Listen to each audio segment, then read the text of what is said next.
Yo, what up, y'all? Listen, man, today I want to talk about something super important. And the reason why this topic, guys, is so important is simply because a lot of us don't understand the credit report, right? We don't understand how to read a credit report. So I'm going to go through pretty much everything that you're going to see on the credit report. And although I have discussed this in previous videos, I'm going to go through everything that's pretty much on the credit report and what it means, right? So number one is the public information. Public information is pretty much public record. It's your public data, right? It's your name, it's your address, your date of birth, your social security number, right? You always want to review your personal information on your credit report. This information is so vital, especially when it comes to siblings and family members that have similar or the same names, right? So, for instance, you might have a father who has the same name as his son, and his son is a junior, right? Their identity can easily get mixed up. Like, I personally know people that have this experience, so you always want to review your personal information on your credit report. And it's typically right at the top in the beginning of the credit report, right? Next, you're going to see a mixture between open accounts and closed accounts, right?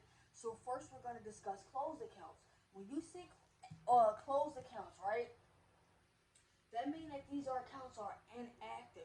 That means these accounts are no longer standing. These accounts you are no longer performing on. You are no longer making a payment on. You no longer have a monthly fee on. You are no longer being charged interest on. These accounts are closed. Now let's be very mindful, guys, that closed accounts can be positive, right? And closed accounts can be negative. Now we're going to get to those negative items on the credit report later.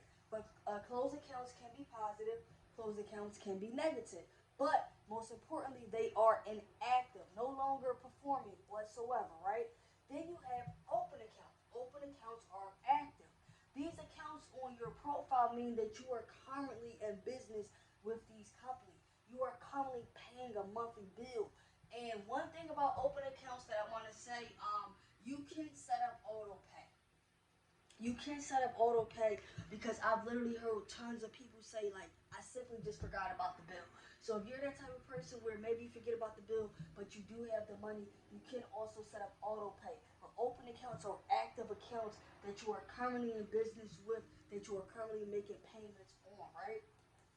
Alright? So now, when you're looking at these items on the credit report, right? When you're looking at your personal information, when you're looking at your open accounts, your closed accounts, right? What accounts are active? What accounts are inactive? When you're looking at this information, you want to look at all three reports. You want to look at all three reports from the credit bureaus. You want to look at TransUnion, Equifax, and Experian. And I say this all the time because many people just be like, "Oh, well, I was on Capital One, I got my Experian report, right? I was on TransUnion, I got my TransUnion report." You need all three because you can have different accounts that may not be reporting to one of those credit report agencies, right? Now, once again, when you're looking at the open accounts, when you're looking at the closed accounts, you're going to see things such as dates, open dates, closed dates, past due. You're going to see balances, right? You're going to see the creditor name. You're going to see your account number. This is the information that you're going to see. The dates, the balances, the creditors. That's the information you're going to see on those open accounts, on those closed accounts, right? You're gonna see dates, you're gonna see balances. Sometimes I have people say, I don't know what this means. That's why I want to break it all the way down. The dates is gonna be when did you open, right? When did you open the account? If it says June 2020, did you open the account in June 2020? All right. If it says their last activity is June of 2021, was that when you did a last activity? Was it June of 2021, right? If it says you're past due 60 days, maybe you was past due 30 days. But past due 60 days is even worse than past due 30 days. So look at the balances, look at the dates, look at how much they say you owe. Look at the creditor, make sure the creditor is right. Okay, make sure your account, your limits. When you got credit cards, it's going to report your balance. Make sure your credit card limits is the right way because you want that utilization be right, right? You want your accounts to be reporting the right way. Now, like I stated earlier, some of the accounts are going to be negative, some of the accounts are going to be positive. Now, an example of a negative account is a collection, right? My marker's running completely out, all right? Example of a negative account is a collection. An example of a positive account will be an account, let's say you have it 3 years, you paid it on time every single month, perfect standing, you got a credit card, your minimum is below 30%, that's a good positive account.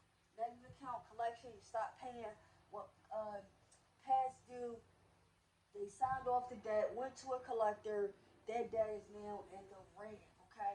Now, one of the last things you're going to see in the credit report is inquiries. Inquiries is pretty much how much credit you apply for and who pulled it, right? So how often are you applying for this credit, right? So when you see the inquiry with Capital One pulled from Experian on June 2021, right?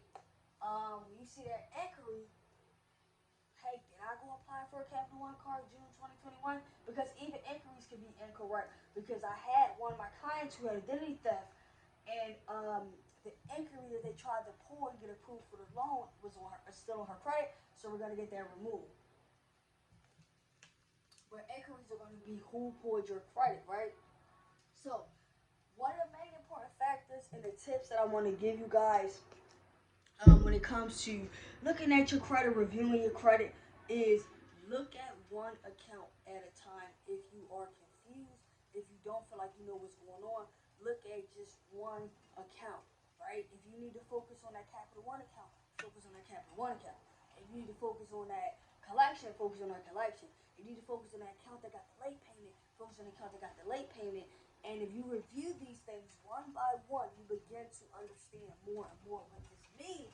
Because as you're looking at it, it's gonna pretty much tell you like if it's a closed account, right? If it's a positive account, if it's negative, if it's an inquiry, if it has a late payment, if it's identity theft, is it mine? If it's not familiar to me, right? Take it one account at a time, take it one step at a time. Always ask questions, guys. No question is a dumb question. I want you guys to understand how to read all three of your credit reports. I still have a few sites for consultations. I want you to understand it. It is so important and imperative to your financial education, man. So I hope this video will help you guys, man. If you're watching this on YouTube, the Instagram is I am Precious Thompson. The ebook can be found on smashwords.com. 700 Credit Club. Just type that in the search bar. Visit the website. Fill out the form if you need a consultation. PreciousCredit.net. And I'm going to see y'all next time. Peace.